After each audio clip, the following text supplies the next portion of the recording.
श्री कृष्ण कहते हैं, सत्य की भूख सबको है, लेकिन जब सत्य परोसा जाता है तो बहुत कम लोगों को ही इसका स्वाद अच्छा लगता है। एक दिन रेलवे स्टेशन पर ट्रेन के इंतजार में एक बुजुर्ग बैठकर शांति से रामायण की पुस्तक पढ़ रहे थे। तभी उनके पास बैठे एक नए शादीशुदा जोड़े में से एक युवक ने कहा, बाबा, आप क्यों अपना समय बर्बाद कर रहे हो? इनसे आपको क्या सीखने को मिलेगा?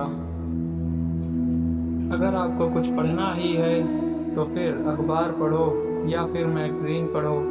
ऐसी बहुत सारी चीज़ें हैं जो आपको दुनियादारी की बातें सिखाती हैं, व्यवहारिक ज्ञान देती हैं, उन्हें पढ़ो। इतने में अचानक ट्रेन आ गई। युवक अगले और बाबा पिछले गेट से ट्रेन में चढ़ गए।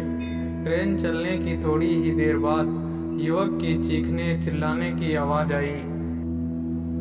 युवक चिल्ला रहा था क्योंकि वह खुद तो ट्रेन में चढ़ गया था, लेकिन उसकी पत्नी ट्रेन में नहीं चढ़ पाई थी, वो नीचे ही रह गई थी।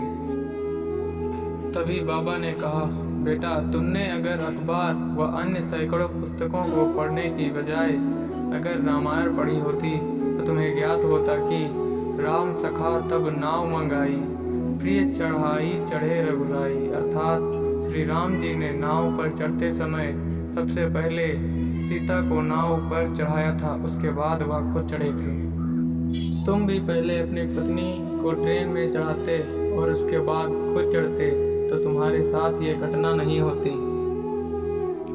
आज आदमी को पढ़ना तो आ गया, लेकिन क्या पढ़ना है ये नहीं आया। जीवन तो मिल गया है, पर कैसे जीना ये नहीं आया।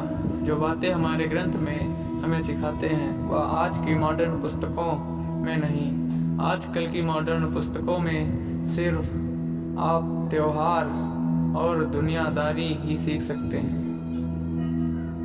ये गलत बात नहीं है कि हम अखबार या फिर मैगजीन पढ़ें, पर साथ में हमें अपने ग्रंथों का भी ज्ञान होना चाहिए, क्योंकि हमें अपने ग्रंथों में से जो ज्ञान मिलता है वो हमें कोई भी मैगजीन में नहीं मिल पाता है। ये बात सिर्फ वही लोग समझ पाते हैं जिसने वास्तव में ग्रंथ पढ़े होते हैं और उनमें से ज्ञान प्राप्त किया होता है।